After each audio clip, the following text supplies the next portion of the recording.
Assalamualaikum warahmatullahi wabarakatuh. Perkenalkan, nama saya Yani Sukmadewi, NIM C1B021160, kelas R3 Manajemen 2021. Di sini saya ingin mempresentasikan tentang makalah struktur dasar akuntansi. Mohon disimak ya.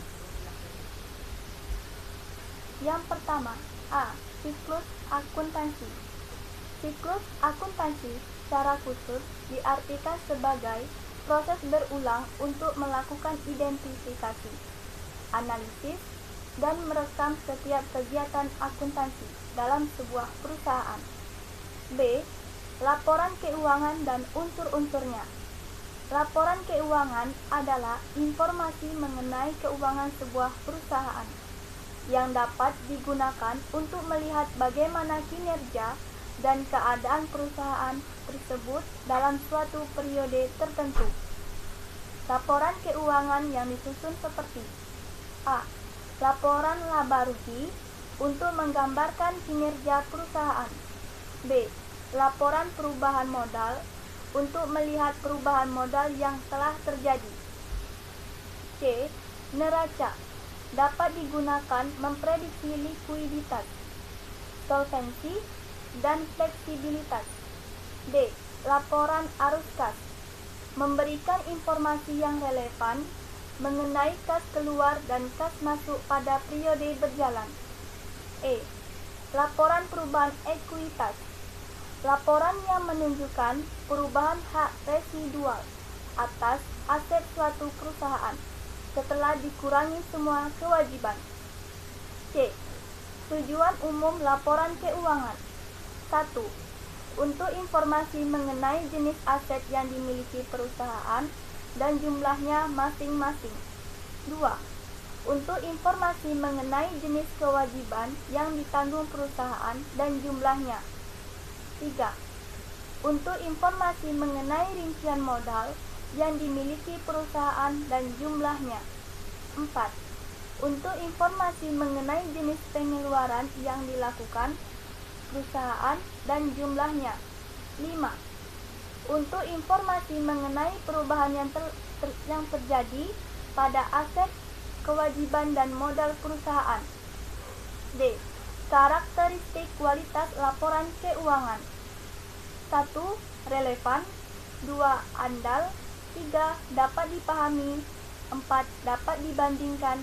5. Tepat waktu. 6. Lengkap. E. Asumsi dasar.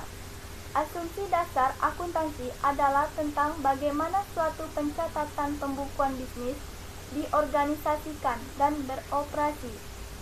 Penyusunan pembukuan usaha harus didasari oleh asumsi dasar akuntansi, yaitu 1. Entitas ekonomi. Konsep ini menyatakan bahwa perusahaan adalah sebuah entitas mandiri atau suatu unit usaha yang berdiri sendiri, terpisah dari pemilik atau pemegang saham. Dengan begitu, semua transaksi perusahaan terpisah dari pemiliknya. 2. Kontinuitas usaha. Asumsi ini menyebutkan bahwa perusahaan akan abadi. Artinya, diharapkan tidak terjadi likuidasi di masa mendatang. Prinsip kontinuitas usaha ini memengaruhi prosedur akuntansi lainnya, seperti valuasi aset berdasarkan arus kas mendatang dan penyusutan. 3. Satuan moneter. Maksudnya adalah semua transaksi usaha mesti memakai satuan uang tertentu sesuai dengan lokasi berdirinya perusahaan. Pencatatan cuma dilakukan pada segala sesuatu yang dapat diukur dan dinilai dengan satuan uang tertentu. 4. Periode akuntansi. Asumsi dasar akuntansi ini menunjukkan bahwa penilaian dan pelaporan keuangan perusahaan dilakukan pada periode waktu tertentu yang sudah ditetapkan. 5. Biaya historis. Prinsip ini mengharuskan untuk mencatat semua biaya yang dikeluarkan untuk mendapatkan setiap barang atau jasa.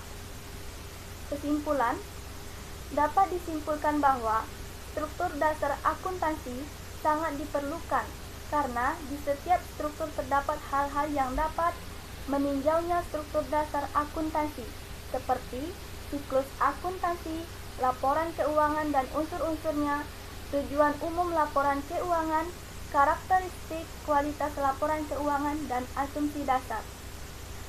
Baiklah, sampai di situ presentasi saya. Terima kasih. Saya akhiri. Wassalamualaikum warahmatullahi wabarakatuh.